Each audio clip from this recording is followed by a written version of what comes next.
Shalom saudara pendengar saudara rohani yang dikasihi Tuhan Yesus Kristus. Selamat datang di Renungan Rohani malam hari ini. Selamat malam, saya berdoa agar saudara sehat selalu. Semoga Roh Kudus hadir di tengah kita saat ini. Sebelum kita mulai renungan malam ini, marilah kita bersama-sama berdoa. Bapa kami yang di surga, Bapa di dalam nama Tuhan Yesus Kristus, kami sungguh mengucap syukur, ya Tuhan, oleh karena Engkau sangat baik buat kami. Engkau ada bersama kami dan menopang hidup kami di siang hari dan di malam hari. Engkau ada bersama-sama dan menyertai kami. Tuhan, kami memuji dan bersyukur kepadamu pada malam hari ini, kami masih bisa berkumpul di rumah kami yang kecil ini.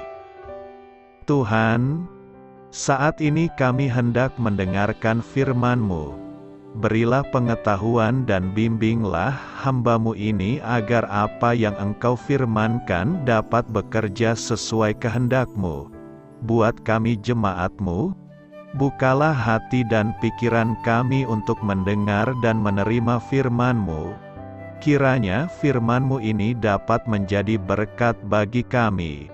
Berbicaralah Tuhan, kami sudah siap menerima firman-Mu. Di dalam nama Tuhan Yesus Kristus kami berdoa dan mengucap syukur. Amin. Sahabat saudara rohani, pembacaan ayat emas Alkitab renungan kita malam hari ini.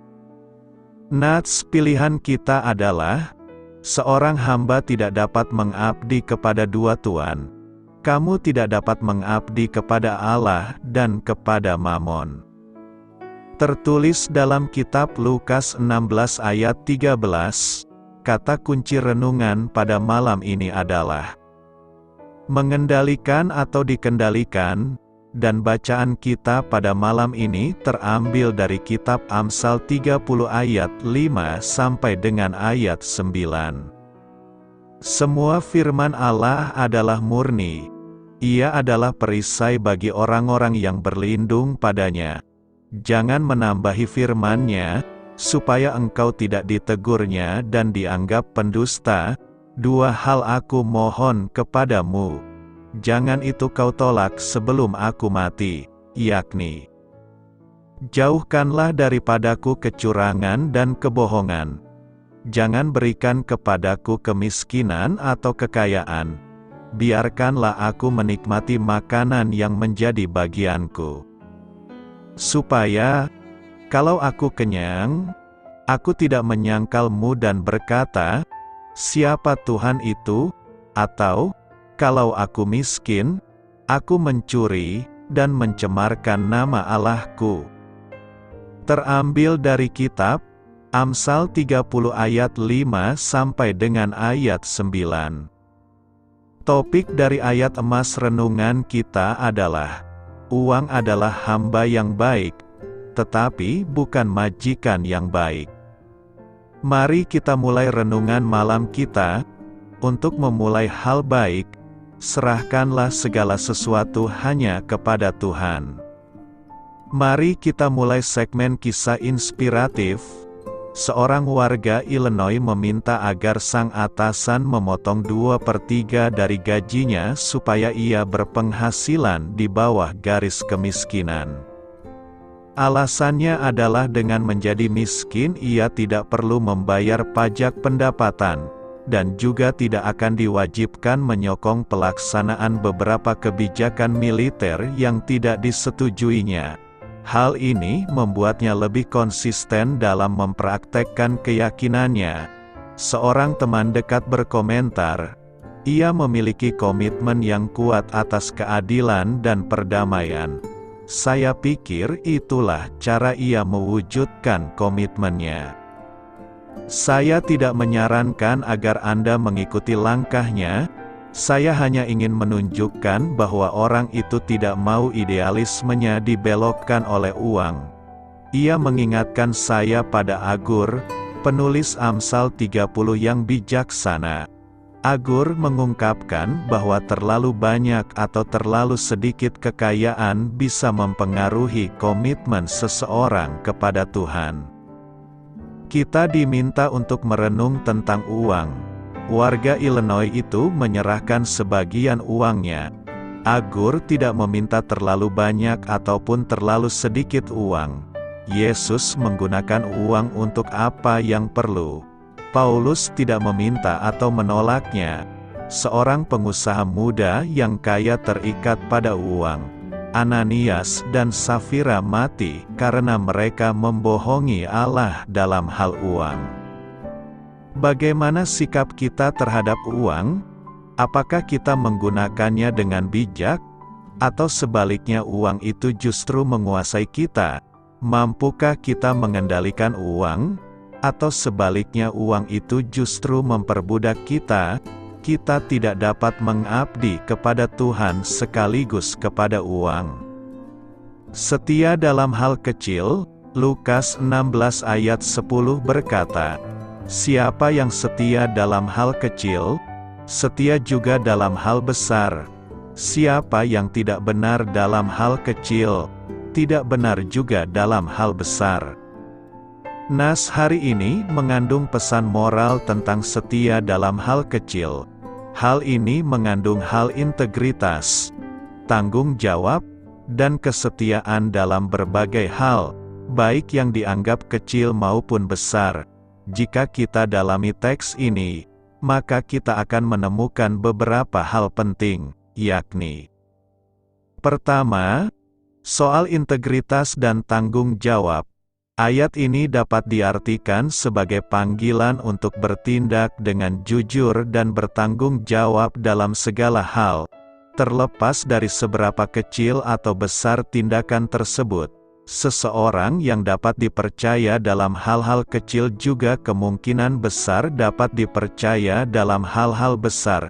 Integritas dan tanggung jawab adalah karakter yang penting dalam hidup Kristen. Dan ayat ini mendorong orang untuk mengamalkannya dalam semua aspek kehidupan mereka. Kedua, soal konsistensi. Pesan dari ayat ini adalah pentingnya konsistensi dalam perilaku seseorang.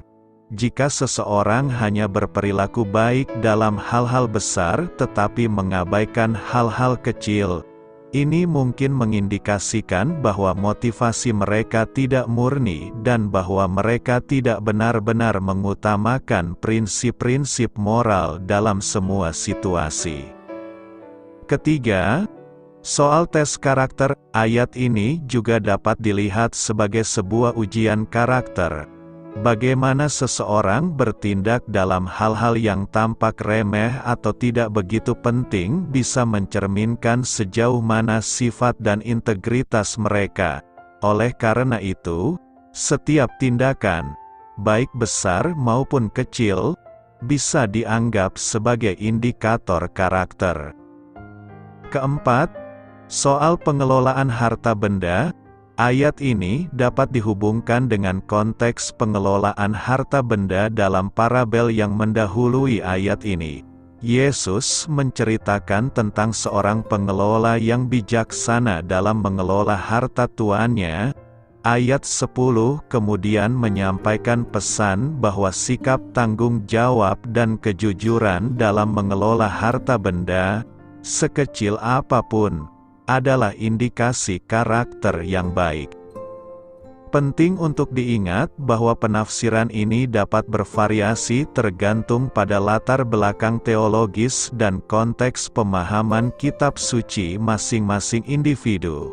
Tetapi secara umum, ayat ini mengajarkan nilai kesetiaan, integritas, dan tanggung jawab dalam segala aspek kehidupan, baik yang dianggap kecil maupun besar. Apa yang hendak kita renungkan dari nas hari ini? Pernyataan dalam Lukas 16 ayat 10 memiliki beberapa pesan penting yang bisa direnungkan. Pertama, pentingnya integritas universal. Pernyataan ini menekankan bahwa integritas adalah sifat universal yang tidak tergantung pada seberapa besar atau kecilnya tindakan. Seseorang yang memiliki integritas akan menunjukkan perilaku yang jujur dan bertanggung jawab dalam semua aspek kehidupan, baik yang dianggap penting maupun tidak. Kedua, pentingnya konsistensi karakter. Pesan ini mengingatkan kita akan pentingnya konsistensi dalam karakter. Cara seseorang bertindak dalam situasi sehari-hari mencerminkan sifat sejati mereka. Jika ada inkonsistensi antara tindakan dalam hal-hal kecil dan besar, hal ini mungkin mengindikasikan adanya masalah dalam nilai-nilai yang dipegang oleh individu tersebut. Ketiga, pentingnya tes kemuliaan dan integritas. Tindakan-tindakan kecil yang tampaknya tidak begitu berarti juga bisa menjadi tes karakter yang menguji integritas seseorang. Bagaimana kita bersikap terhadap tugas-tugas sederhana dan rutin dapat memberikan pandangan tentang sejauh mana kita menerapkan nilai-nilai kita dalam hidup sehari-hari. Keempat, pentingnya prioritas dalam kehidupan Kristen.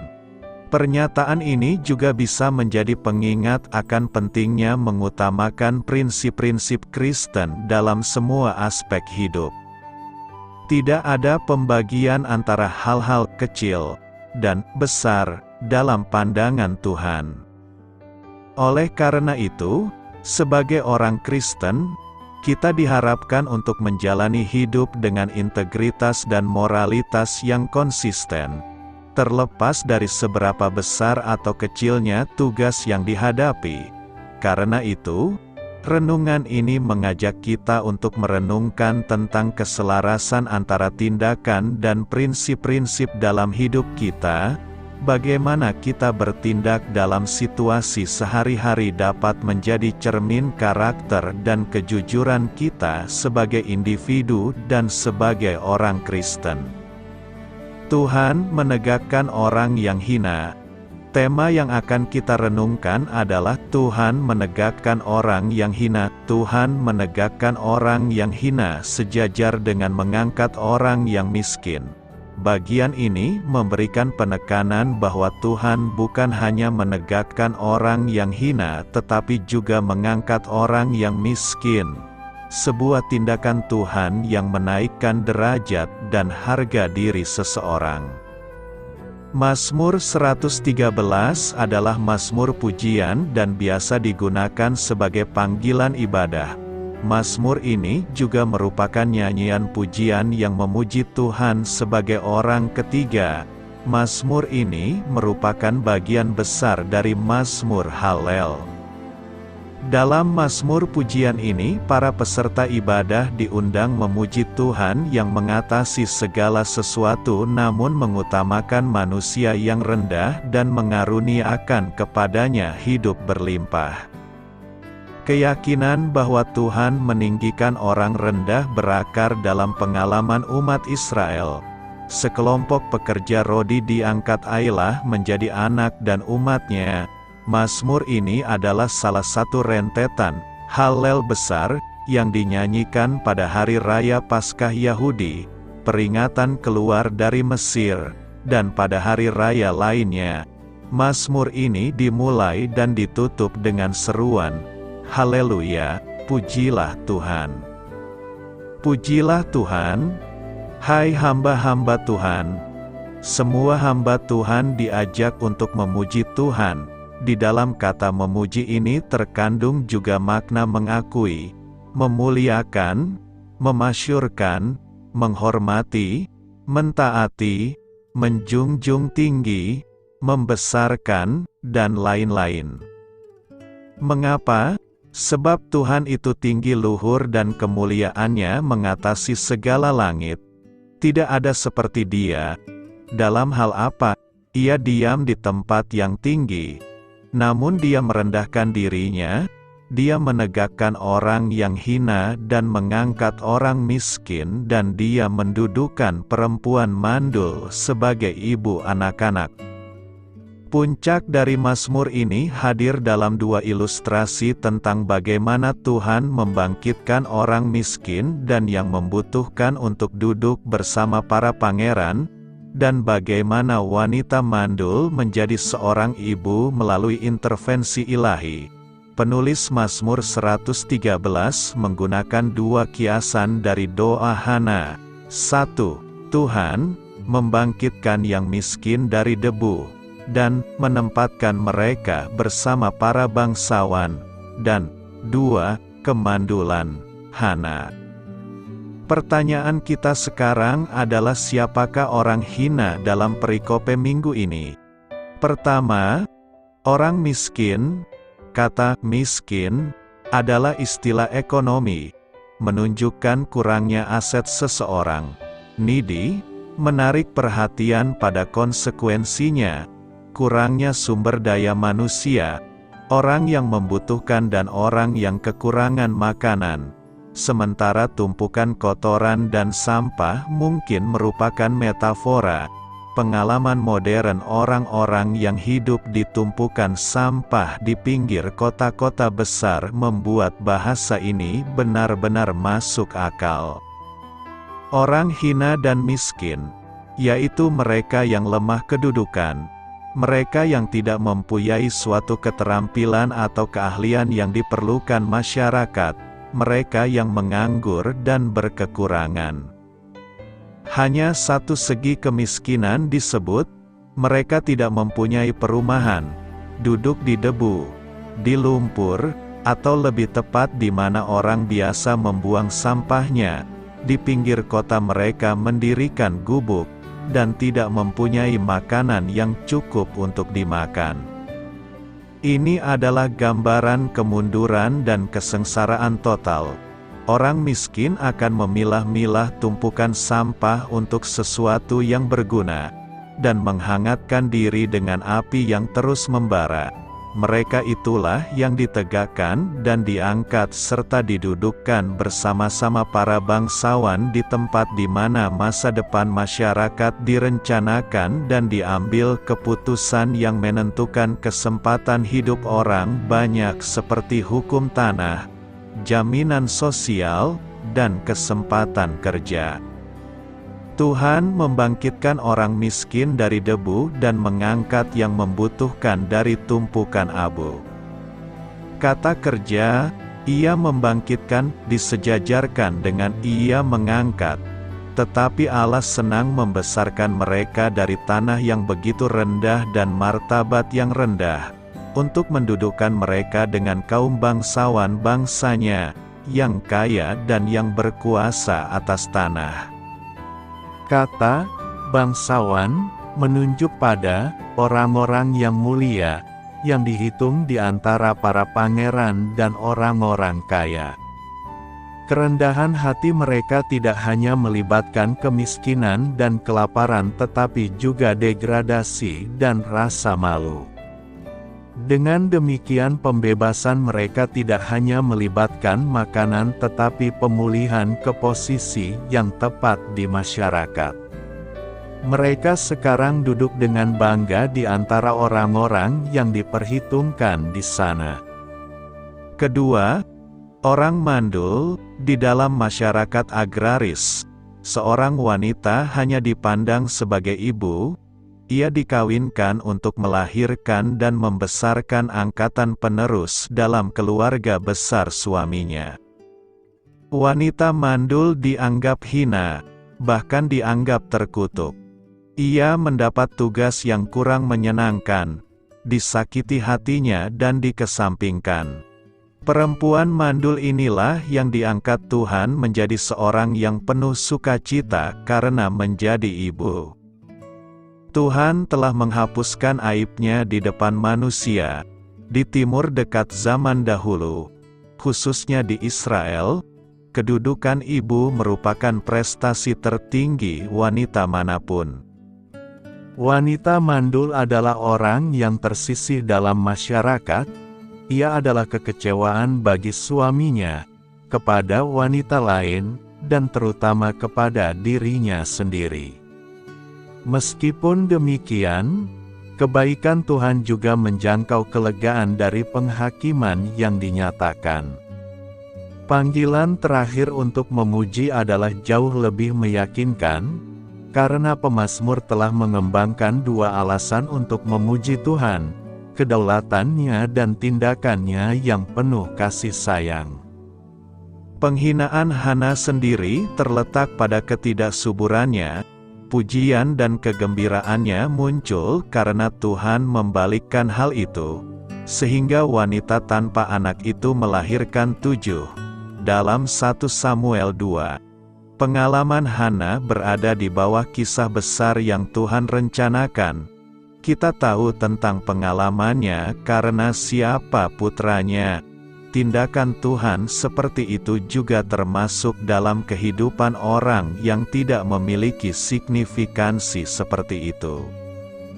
Tuhan menggunakan kata-kata Hana, membalikkan penderitaan pengasingan ketika Ia membangkitkan orang miskin dari debu, dan mendudukkan mereka bersama para pangeran. Dengan kata lain, Tuhan menempatkan perempuan yang tidak memiliki anak di rumahnya sebagai ibu yang bahagia bagi anak-anak. Singkatnya, penulis Mazmur 113 memperkenalkan Hallel Mesir dengan kiasan-kiasan ini melalui doa Hana untuk mengonfigurasi kembalinya dan pemulihan dalam gambar-gambar tentang pengangkatan orang miskin menjadi pangeran dan kemandulan Hana berubah menjadi ibu. Renungkan, apa yang hendak kita renungkan hari ini? Pertama, dipandang hina oleh manusia tidak masalah, tapi jangan sampai kita dipandang hina oleh Allah, karena itu kekal. Dipandang hina oleh manusia hanya sementara waktu, tapi kalau dipandang hina oleh Allah, itu kekal. Kita harus mempersoalkan hal ini. Kira-kira, kita itu dipandang Tuhan hina atau tidak? Berapa nilainya? Dan itu adalah hal yang darurat, penting, dan mungkin satu-satunya. Salah satu penyakit jiwa manusia pada umumnya adalah mau dipandang orang lebih, merasa butuh penghargaan. Adalah tidak salah jika kita berharga di mata manusia, tapi semua keberhargaan itu harus kita persembahkan untuk kepentingan pekerjaannya, bukan untuk kepuasan diri semata. Maka, proses untuk menghancurkan karakter buruk itu luar biasa. Prosesnya sangat berat. Kenyataannya, banyak orang yang tidak rela dipandang hina oleh sesamanya, dipandang rendah, dipandang salah, dipandang sesat, dipandang bidat, tidak rela. Maka, biasanya kita menggeliat, berusaha agar pandangan hina itu dihapus, minimal direduksi, dikurangi, diminimalis. Kedua, hanya orang yang rendah hati akan ditinggikan Tuhan. Hanya orang-orang jatuh yang akan diangkat untuk berdiri, dan hanya orang-orang yang direndahkan yang akan ditinggikan. Karenanya, berbahagialah kamu orang-orang yang direndahkan, sebab kamu pasti akan ditinggikan. Tuhan itu sangat adil. Dia memperhatikan orang-orang yang dalam penderitaan, yang hina dari dalam debu, dan bahkan memberikan jaminan untuk meninggikan mereka duduk bersama-sama dengan para bangsawan bangsanya. Sungguh janji yang menguatkan bagi saya bahwa tidak selamanya saya dalam keterpurukan sebab saya mempunyai harapan, yaitu janji Allah. Tetapi bagaimana kita semua dapat menggenapi janji tersebut? Hanya dengan merendahkan diri di hadapan Tuhan. Karena itu, jangan merasa rendah hati jika kita mengalami kehinaan, sebab Tuhan selalu ada bersama kita untuk mengangkat kita dari segala kehinaan menuju kemuliaan kekal. Apa artinya setiap firman Tuhan itu murni? Mari kita jawab. Penulis yang diidentifikasi sebagai Agur mengatakan, Setiap firman Tuhan adalah murni. Dialah perisai bagi orang-orang yang menaruh kepercayaannya kepadanya. Pernyataan Agur bahwa setiap firman Tuhan adalah murni menunjukkan bahwa firman Tuhan dan janji-janjinya patut kita percayai karena telah diuji, dicobai, dan dibuktikan kebenarannya. Dalam bahasa Ibrani asli, istilah yang diterjemahkan sebagai murni berarti terbukti benar atau dapat dipercaya, tanpa cela. Kata ini diasosiasikan dengan peleburan, atau dimurnikan dan disucikan dengan api, seperti dalam Mazmur 12 ayat 6 berkata, "Dan firman janji-janji Tuhan telah bertahan terhadap segala kemungkinan ujian di dunia nyata. Janji-janjimu telah diuji sepenuhnya, dan hamba-Mu menyukainya," kata pemazmur. Kita bisa menaruh kepercayaan kita pada Tuhan dan firman-Nya untuk melindungi kita seperti perisai. Jalan Tuhan itu sempurna. Semua janji itu terbukti benar. Dialah perisai bagi semua orang yang mengharapkan perlindungan darinya. Selain memberikan perlindungan, setiap firman Tuhan murni karena memberikan terang dan arahan bagi mereka yang mempercayainya. Pesanan Tuhan itu benar, memberikan sukacita kepada hati.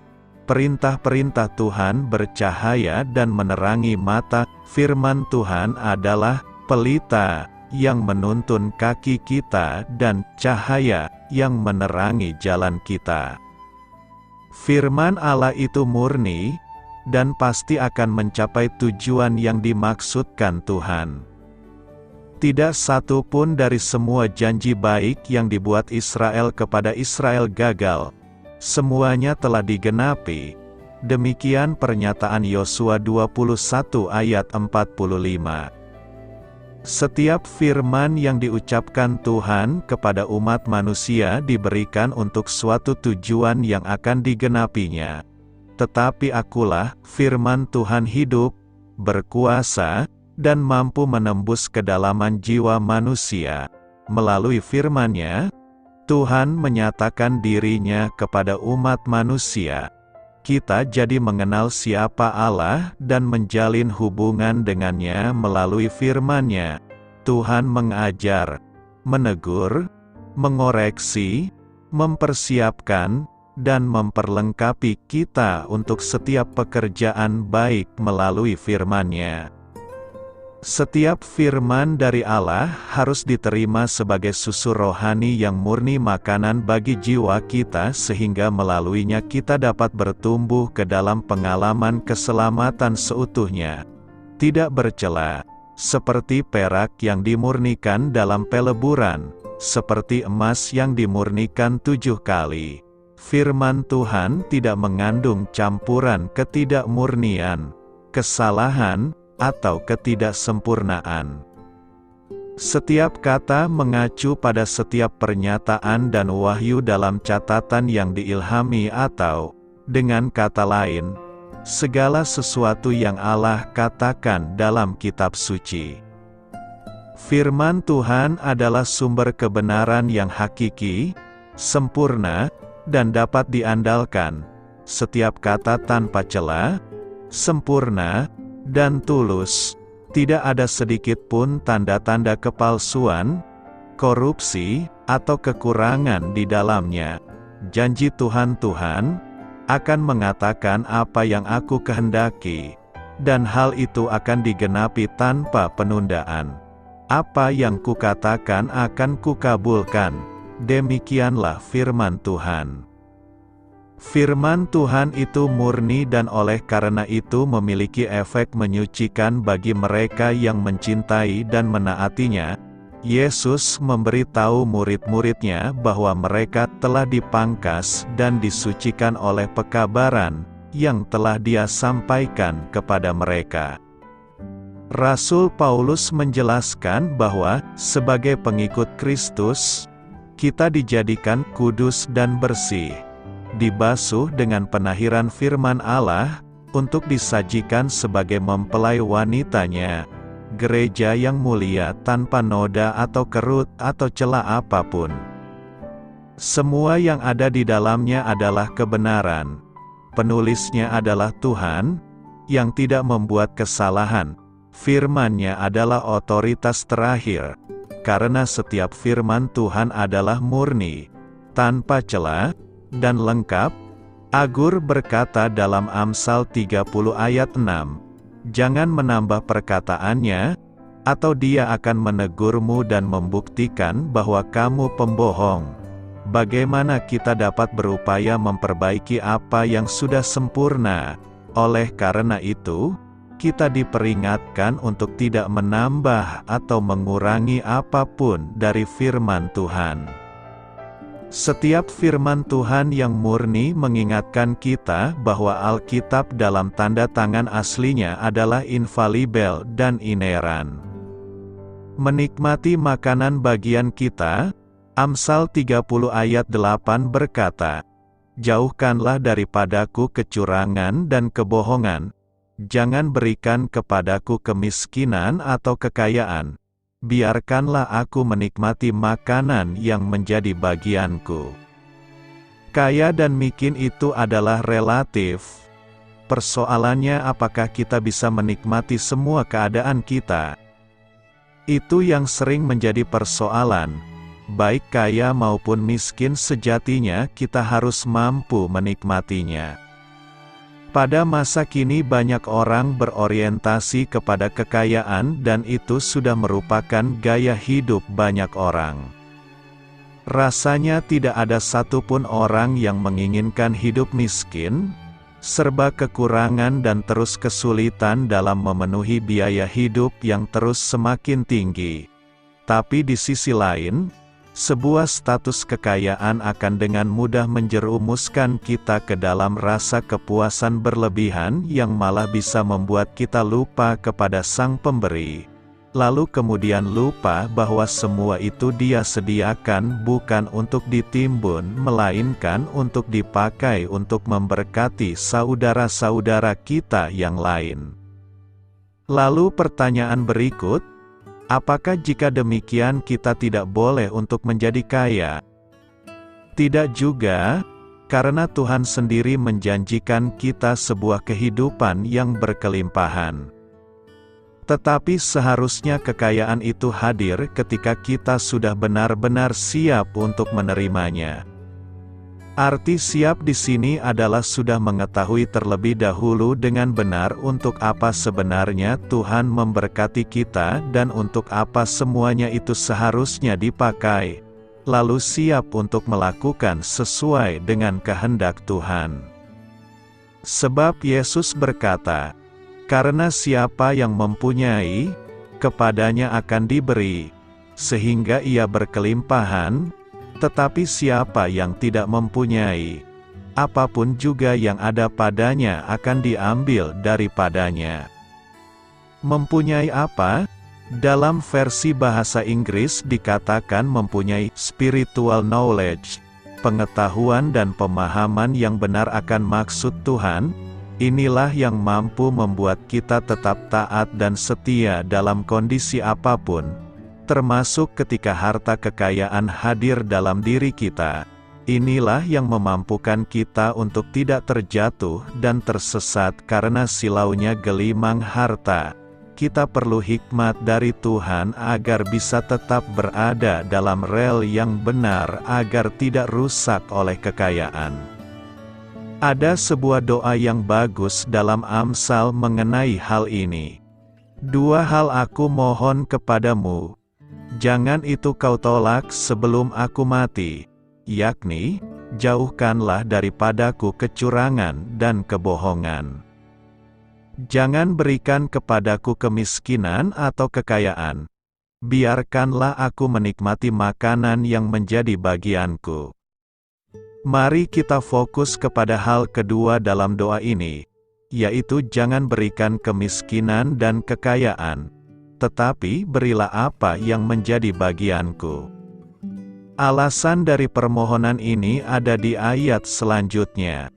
Supaya Kalau aku kenyang, aku tidak menyangkalmu dan berkata, "Siapa Tuhan itu?" Atau, kalau aku miskin, aku mencuri dan mencemarkan nama Allahku. Sesungguhnya ini penting, karena Tuhanlah sebenarnya yang tahu sampai di mana kemampuan dan kapasitas kita untuk menerima sesuatu. Jangan sampai kita menderita miskin lalu sulit untuk melakukan firman Tuhan. Di sisi lain, jangan sampai kekayaan membuat hubungan kita malah rusak dengan Tuhan. Apa yang baik adalah sesuai dengan takaran Tuhan, bukan takaran kita. Dia tahu apa yang kita butuhkan. Dia jauh lebih mengenal diri kita. Oleh karena itu yang terbaik adalah menyerahkan keputusan ke dalam tangan Tuhan. Alkitab pun banyak berbicara mengenai hal ini dalam ayat-ayat lain. Lihatlah bagaimana doa yang diajarkan Tuhan Yesus juga berisikan pesan yang sama. Berikanlah kami pada hari ini makanan kami yang secukupnya. Secukupnya. Lalu kita mungkin bertanya, seberapa cukupkah secukupnya itu? Masing-masing orang mungkin memiliki standar yang berbeda mengenai kata cukup. Cukup untuk jalan-jalan, cukup untuk beli mobil mewah, rumah gedung. Tetapi Alkitab kemudian menuliskan seperti ini, asal ada makanan dan pakaian, cukuplah.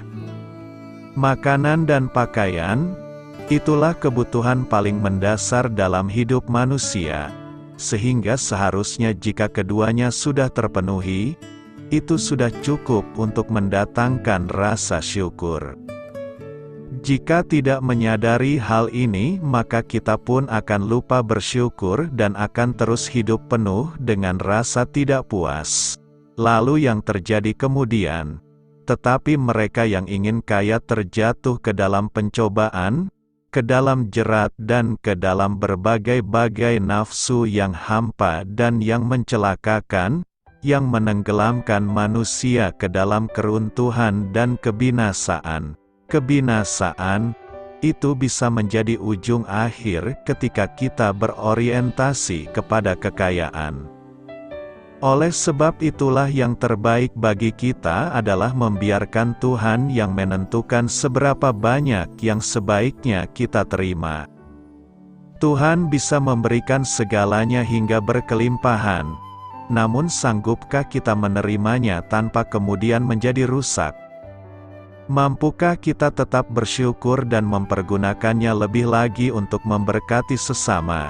Atau kita malah terjebak kepada ketamakan untuk terus mengejar lebih banyak lagi demi kepentingan diri sendiri? Belajarlah untuk bersyukur dalam segala keadaan. Rasa terus kekurangan akan membuat kita melupakan segalanya kecuali terus mengejar harta. Kita akan lupa membangun hubungan dengan Tuhan, kita tidak akan ingat lagi untuk bersyukur. Jika Alkitab sudah mengatakan bahwa makanan dan pakaian itu sudah cukup, bukankah itu seharusnya sudah mampu membuat kita bersyukur? Kita tidak mau memfokuskan diri kepada mengejar kekayaan, dan akan selalu menjaga diri dengan sungguh-sungguh agar tidak tergiur kepadanya.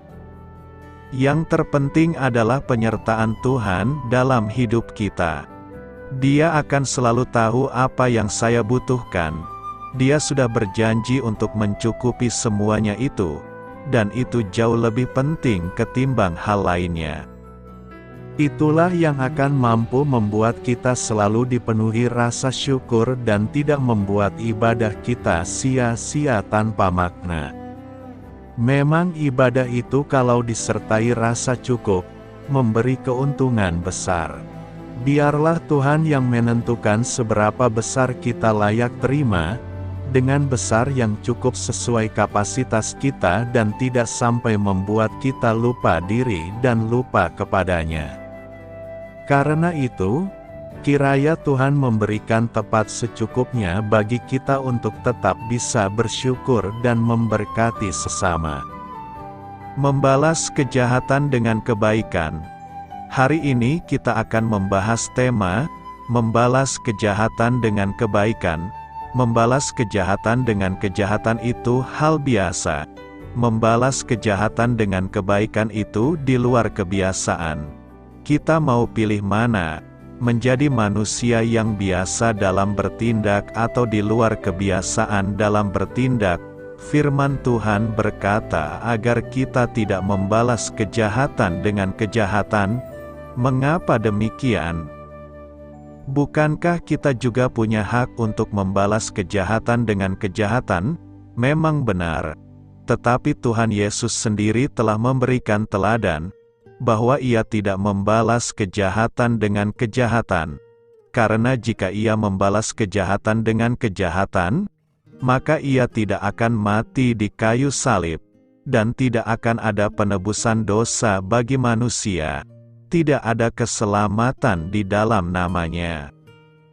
Tuhan ingin agar sedapat mungkin kita hidup dalam perdamaian dengan semua orang, dan melakukan apa yang baik bagi semua orang.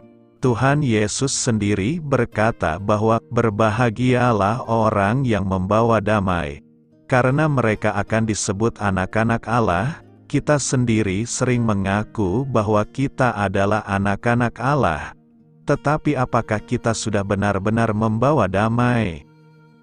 Untuk mampu membalas kejahatan dengan kebaikan, maka kita harus menjadi tipe manusia yang di atas rata-rata. Apa maksudnya ini? Di dunia ini ada 3 tipe manusia, yakni: tipe pertama adalah manusia yang dengan setia menghiasi dan mengisi hidupnya dengan sikap-sikap yang pasif. Mereka mengetahui bahwa ada nilai-nilai kebaikan dan kebenaran yang di dalamnya kemuliaan Tuhan terpancar. Namun, mereka lebih memilih diam, atau pasif, dan selalu menunda untuk melakukan nilai-nilai kebaikan dan kebenaran itu.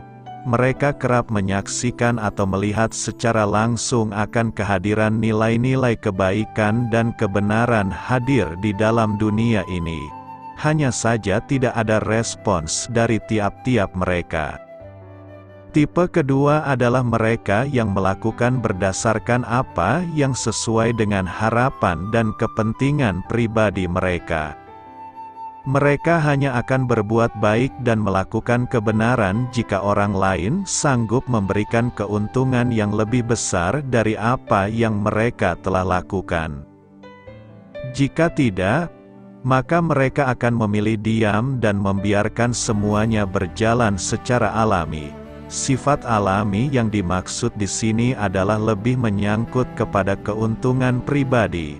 Maksudnya adalah mereka hanya akan memberikan pertolongan jika yang ditolong memenuhi kapasitas atau kriteria untuk melakukan hal lebih dari yang mereka perbuat. Misalnya, mengharapkan imbalan saat memberikan pertolongan, atau memberi supaya juga diberi secara lebih.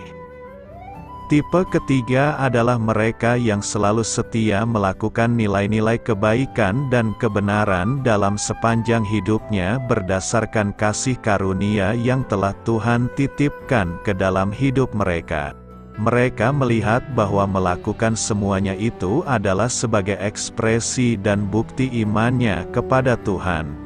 Hidup di dalam dunia ini hanya akan berlangsung sesaat, sementara dan sekali saja.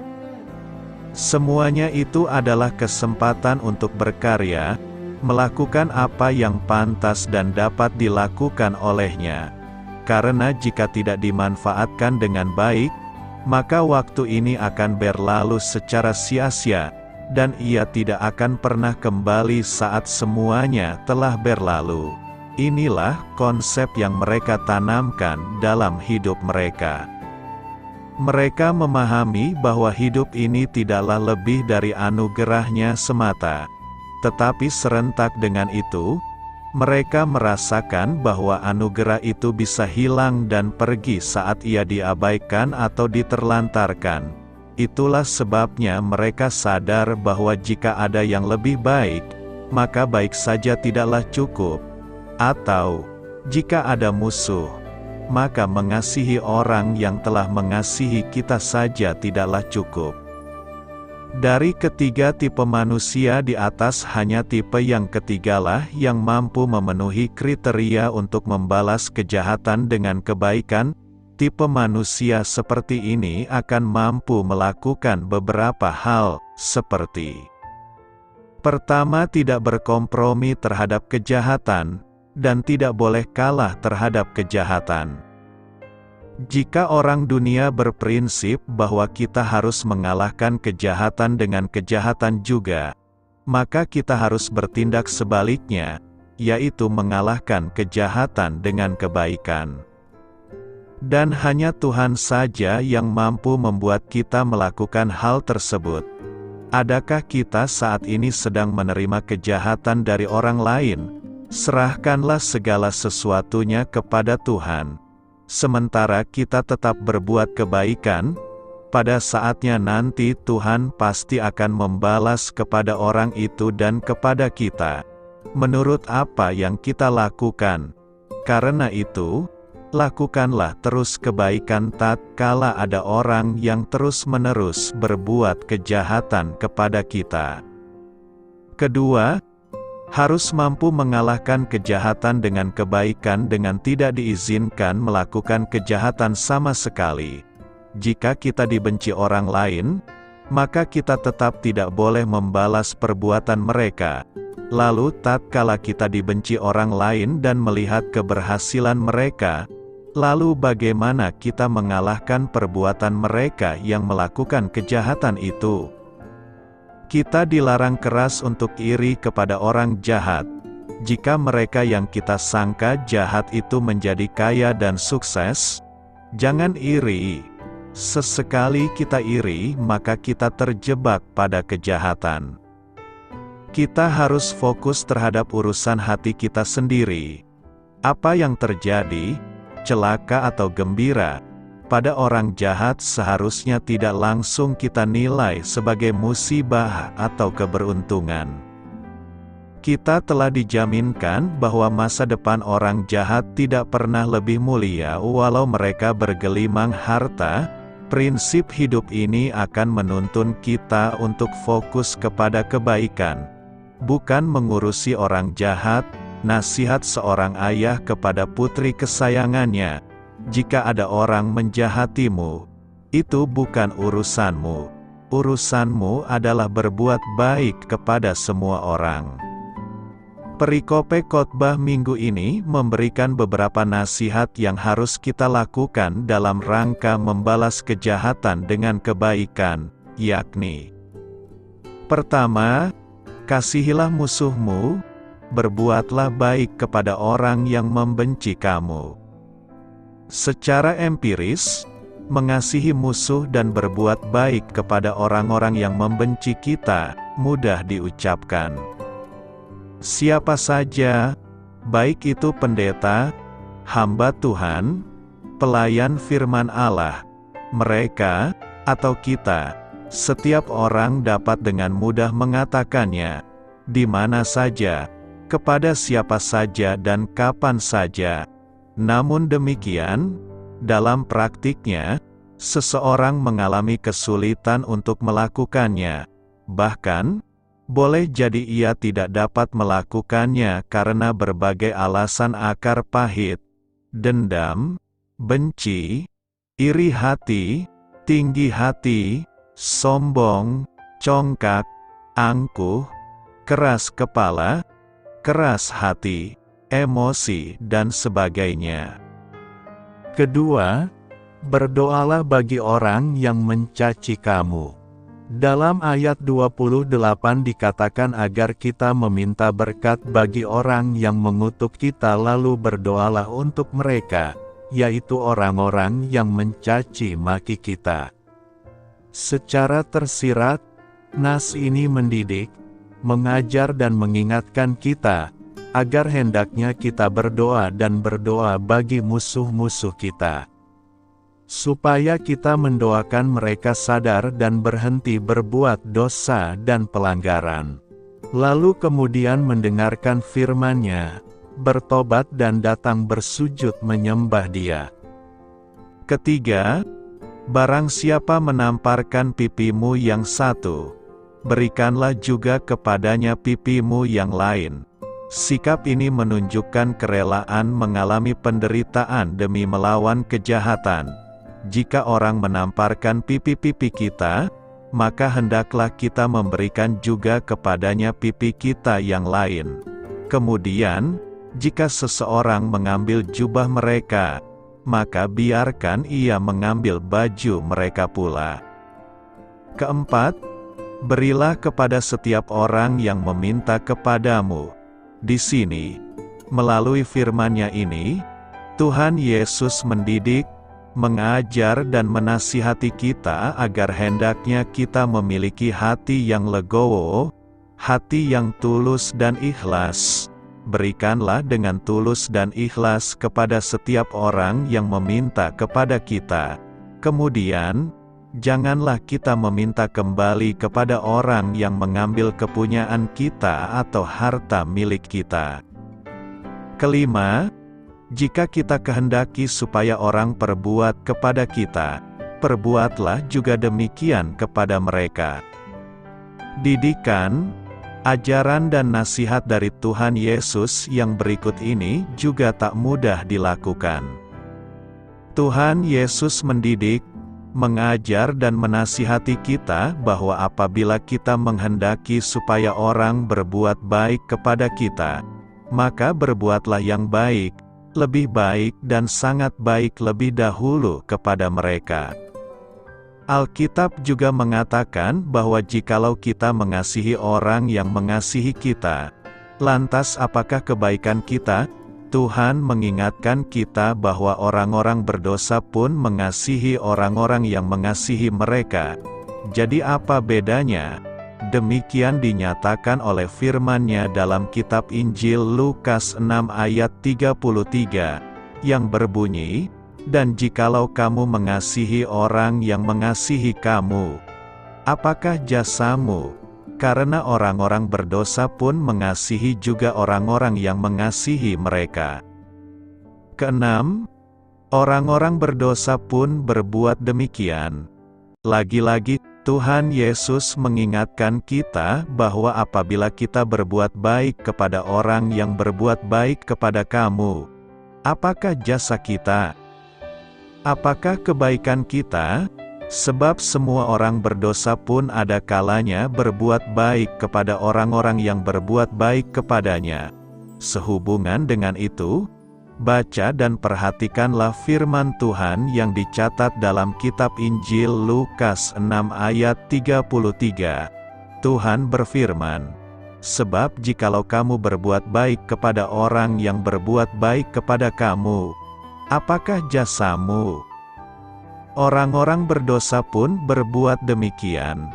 Lalu, dalam ayat 34, firman Tuhan berbunyi, "Dan jikalau kamu meminjamkan sesuatu kepada orang, karena kamu berharap akan menerima sesuatu daripadanya, apakah jasamu?" Orang-orang berdosa pun meminjamkan kepada orang-orang berdosa, supaya mereka menerima kembali sama banyak. Jadi, menurut ayat firman Tuhan ini, apabila kita meminjamkan sesuatu kepada orang lain, lalu kita berharap akan mendapat sesuatu daripadanya, maka apakah jasa kita? Hendaklah kita jangan berharap apapun juga daripadanya. Sebab orang-orang berdosa pun juga meminjamkan sesuatu kepada orang-orang berdosa. Dengan demikian, mereka akan menerima kembali sama banyak. Ketujuh, kasihilah musuhmu dan berbuatlah baik kepada mereka.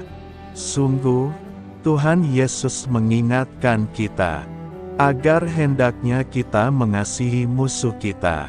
Hendaklah kita menaruh belas kasihan kepada orang yang memusuhi kita. Hendaklah kita menyayangi orang-orang yang berbuat jahat kepada kita.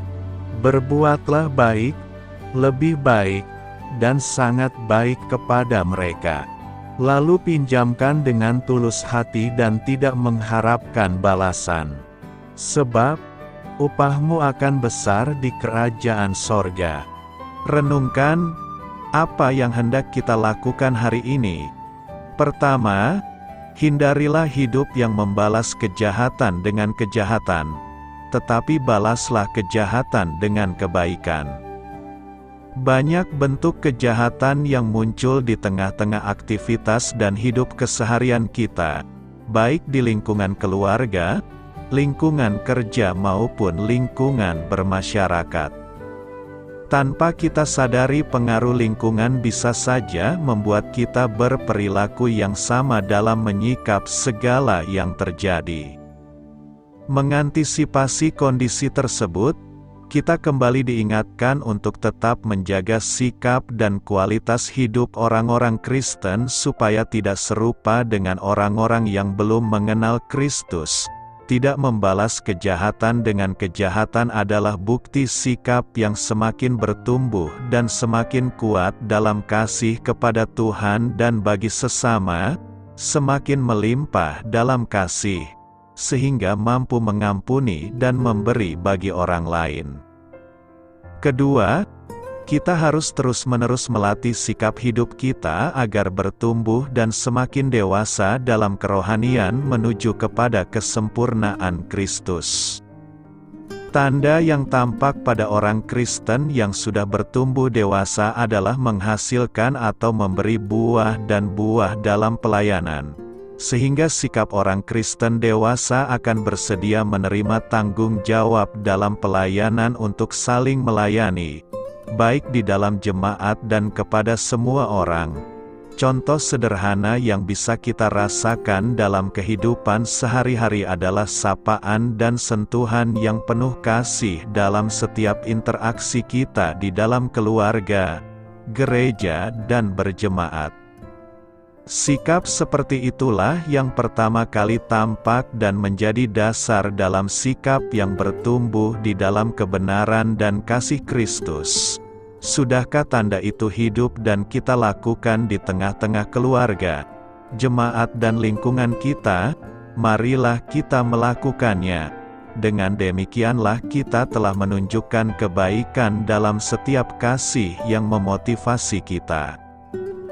Beritakanlah Injil kepada segala makhluk, hormatilah semua orang. Selamat beristirahat malam dalam kasih setia Tuhan. Doa saya menyertai saudara sekalian, mari bertumbuh dalam iman bersama saudara rohani. Saya memberkati Anda agar sewaktu Anda mencarinya dari Dia, Bapa Surgawi Anda akan memberikan bagi Anda roti harian Anda. Dalam nama Yesus Kristus, Tuhan yang berkuasa atas alam semesta dan menuntun kita kepada iman yang menyelamatkan, Tuhan Yesus menyertai senantiasa. Terima kasih sudah berkenan mendengarkan renungan malam saudara rohani. Tuhan memberkati. Amin.